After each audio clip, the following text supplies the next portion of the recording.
Noong Biyernes, ang gobyerno ng Pilipinas ay nagpatupad ng dalawang pinakahihintay na batas upang palakasin ang jurisdiction nito sa Western Exclusive Economic Zone nito, kung saan ang China ay patuloy na lumalabag sa nakalipas na 10 taon. Ang bagong batas na pinagtibay pa nitong 1 Oktubre ay nakakuha ng agarang pagtulak mula sa Beijing para lalong magalit, at ipinatawag ng Foreign Ministry ng China ang ambasador ng Pilipinas upang paliwanagin sa mga ginagawa nitong mga alituntunin sa karagatan na sakop raw ng kanilang 9-dash line. Ang balita ay umabot na rin sa liderato ng China at sinabi ng Foreign Ministry na nasa linggong ito ay ibabahagi nila ang mensahe ng kanilang Supreme Leader na si Xi Jinping tungkol sa bagong patakaran na ito ng Pilipinas na labag sa kanilang saligang batas. Maaari umanong papatawan ng isang malalimang economic at military sanction ang Pilipinas sa mga ginagawa nitong hakbang para lalong pag-initin ang kanilang bansa laban sa Administrasyong Marcos sa South China Sea. Ayon naman sa panig ng Pilipinas,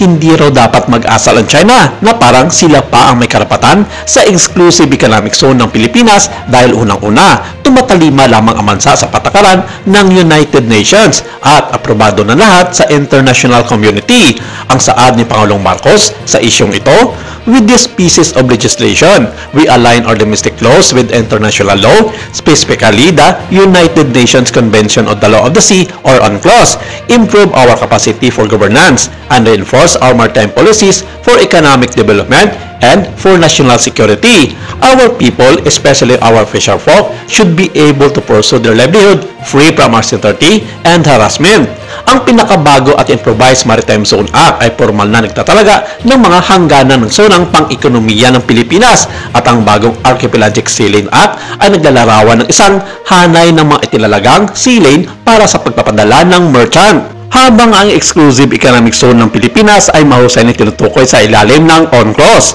ang revision ng Maritime Zone Act ay nagpapatibay sa soberanya ng ating bansa sa pamamagitan ng paglalagay nito ng pambansang batas. Pinapormal din ito ang ginugustong termino ng gobyerno para sa pinagtatalunang lugar para sa layunin ng batas ng Pilipinas. Ang bahagi ng South China Sea na nasa loob ng EEZ ng Pilipinas ay ang West Philippine Sea na nag-aalis ng salitang China sa nasabing lugar. Dagdag pa rito, ang bagong Archipelagic Sea Lanes Act ay magtakda ng 3 bagong standard na ruta para sa pagdalayag sa karagatan ng Pilipinas, at ang Maynila ay isumiti ito sa IMO para sa debate at pag-aproba. Ang Indonesia ay ang tanging ibang bansa na dumaan sa prosesong ito ng konsultasyon. Agad na ipinatawag ng gobyerno ng China ang ambasador ng Pilipinas pagkatapos malagdaan ang mga bagong revised na batas, at ang mga opisyal ng China ay nagatid ng isang masigla at pampublikong protesta. Inihayag ng kanilang government-controlled state-owned media na The Global Times na pagbabayaran daw ito ng Pilipinas at ng mga Pilipino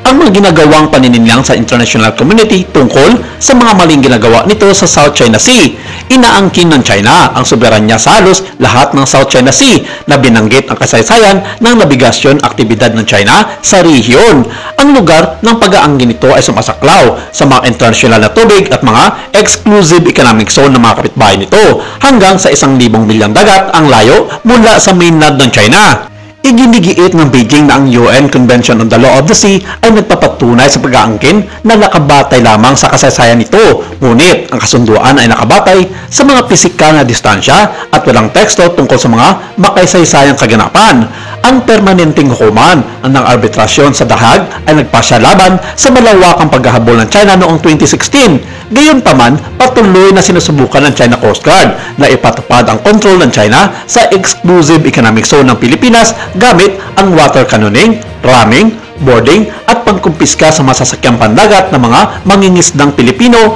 at maging ang mga barko ng Philippine Coast Guard at BFAR.